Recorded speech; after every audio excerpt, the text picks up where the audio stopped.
This is the TCM off the 2007 Nissan Xterra, and these right here are what you call your pressure switches. So these that's the ground side, that's the power side. So over here's the ground side, power side. So the ground goes to this plate here, and if you look,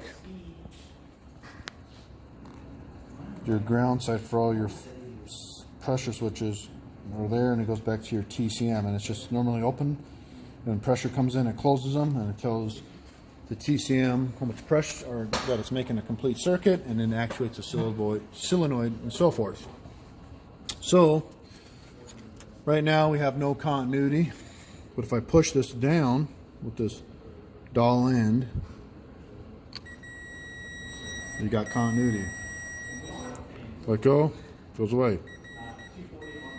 They all test good except this one. Well, this is pressure switch 2, and I'll show you what's going on with it. And the code we're getting, a P1731, could be a low coast solenoid valve, but it could also be a blow or a pressure switch 2. And this vehicle had intermittent conditions with that switch. Well, that's what we're having issues with this switch here, along with all the contamination in this TCM. So let me switch my leads to this switch and test that. So right now I got it hooked up again to pressure switch 2. So I'm going to press it. I'm going to let go, but it's still reading resistance. And sometimes it gets stuck in there. Look, I'm not even touching it. Not even touching it. I'm just kind of bump it to get it out of there. It's not releasing. On. When I let go, it should go off, but it's not. So that's pressure switch 2 is why we're having this fault with this TCM.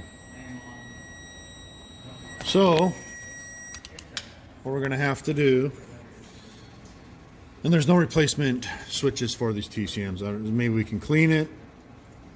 If not, we're going to have to get a new TCM, which is going to get very expensive. But more to come on this. 2007 Nissan Xterra, the one that had the cross contamination for the coolant leaking in the transmission fluid, and the transmission fluid leaking in the coolant, causing several issues. Well, this is part 3 for this Nissan, or part 2. I can't even remember what part it is. We've been doing a lot of data with this. Haven't been filming it all, but we had this complete valve body apart because we had to get the old solenoids out of there, which there's a lot of balls in there. There's 6 different balls, 2 different sizes, a few springs, shuttle valves. We had to clean it out the best we could. We're getting this all back together, and good luck finding service data on this valve body, because I can't find it anywhere. So what we're doing is we got a lot of pictures. We're going through all the data that we can, trying to get this thing rebuilt, instead of buying a new one for a few $100, trying to save these guys a bunch of money. It has taken a lot of time, but we're doing what we can. So you're gonna get a new filter, gasket, new solenoids. Continue to put this thing back together. All right, so we got most of the valve body put back together. We got it cleaned up, put back together. The TCM, we repaired this pressure switch. This pressure switch was bad. It had debris stuck under it from all the glyco and water, antifreeze. So it's intermittently stuck closed, which has to do with the circuit P1731, because that's pressure switch 2, which is this guy right there, ATF pressure switch 2. So we cleaned all that up. There's still corrosion on here, but we cleaned it the best we could. I know some of that's a coating, but we popped this rivet off the Dremel, cleaned it up. We resoldered this, resoldered that in, fixed the backside with some adhesive right there. So that's your ground and your continuity side. And we checked all the pressure switches, took them apart, which is very detailed work. Checked all these circuits. All these circuits are good. So now we're going to do is seal it back up, put these caps on, seal it back up with some adhesive, and then go ahead and install it on the valve body. All right, so we put some silicone around it. Got it sealed underneath, sealed on top. It's a 90-minute cure. I'm going to go ahead and put the cover on. Yeah.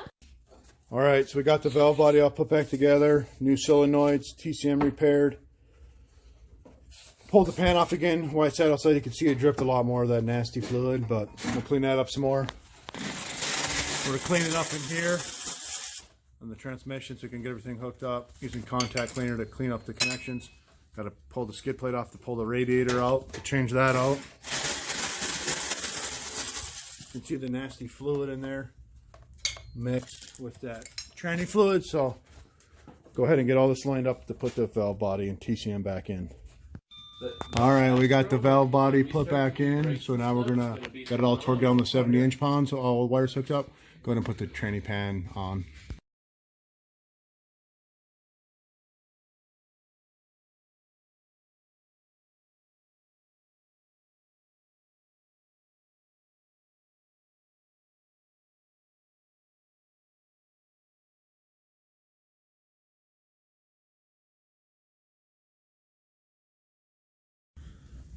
So we got the pan on and we ran it a few times.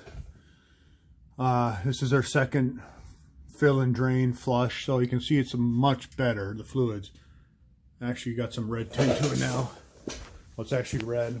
Try to get a light in here so you can see.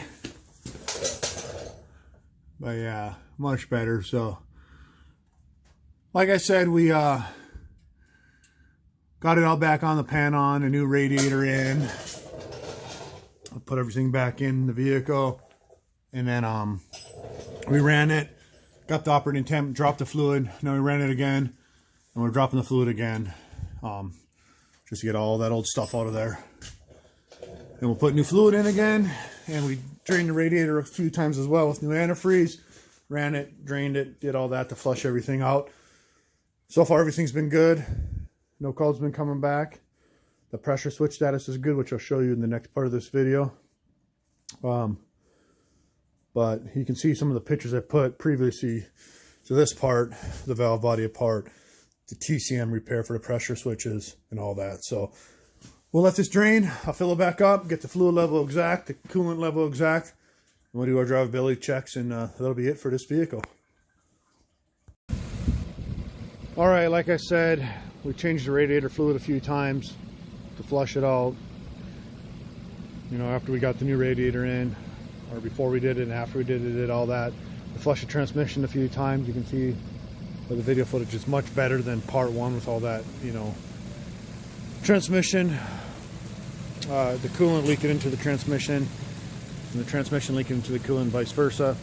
Replaced the expansion tank, brand new one, because that thing was just straight up just nasty, all the foam in there.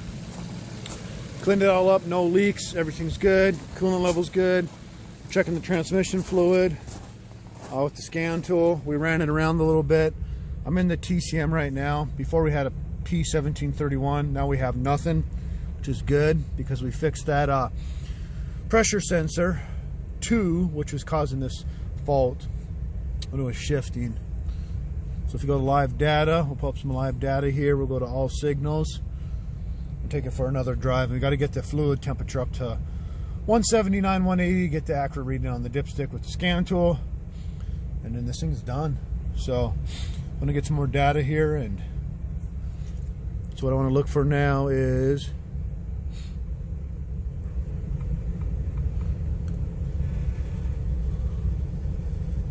here's all your fluid pressure sensors, and then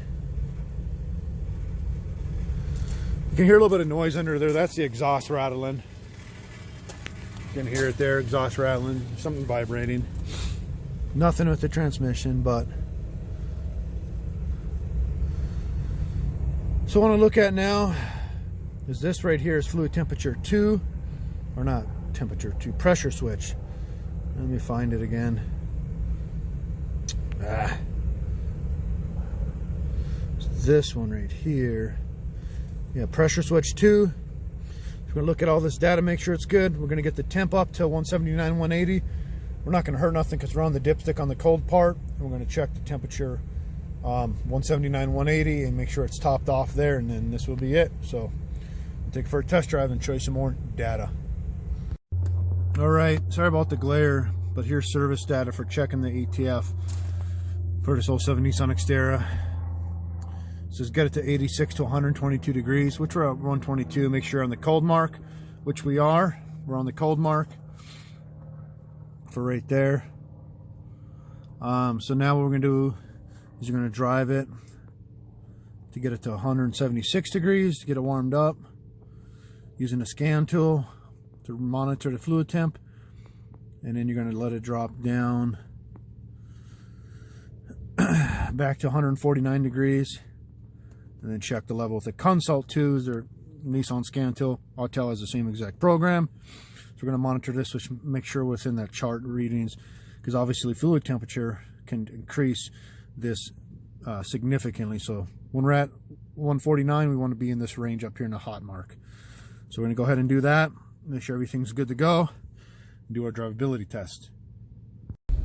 All right, so we're driving, coolant's good, all the temperatures are good, no engine lights on. We got to pull up our pressure switches, our trans temp. You can see the switch status will change depending on what gear you're in and what you're doing. So, but the one we're worried about them all, but this one right here, when I unchecked, is pressure switch 2 is the one that had the fault, the one we took apart. So to prove that that one goes to on, what you're going to do, and even per service that it tells you, is to put the shifter in first gear.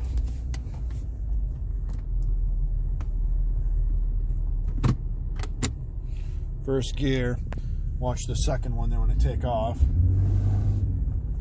Went to on. Slow down, go to off. Take off, it'll go to on. So before that thing was stuck, I'm gonna go back and drive.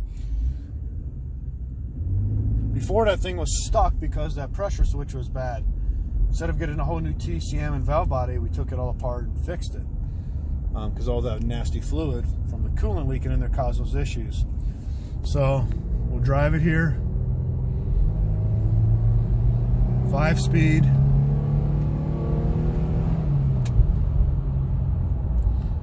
Guess I probably shouldn't speed.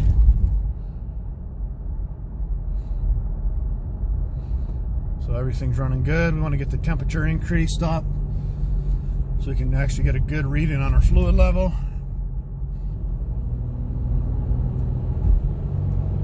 But a downshift's fine, upshift's fine.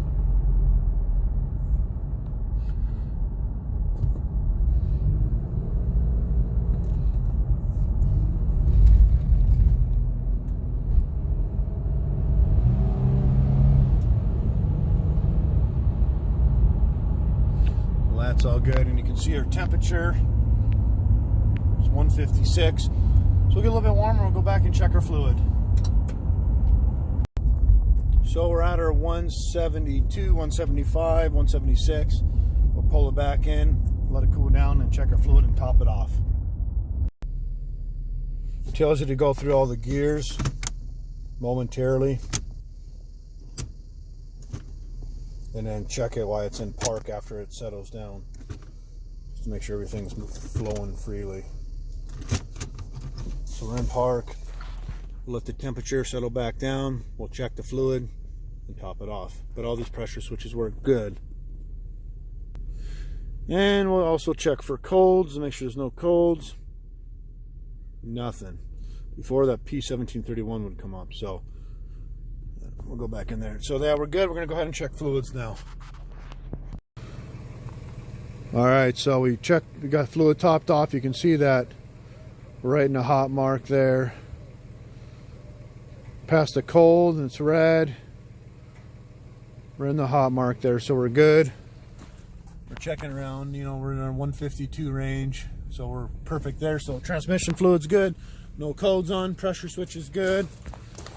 Coolant's good, so everything is good, everything shifts fine. So that is it for this 2007 Nissan Xterra that had cross-contamination from a bad radiator.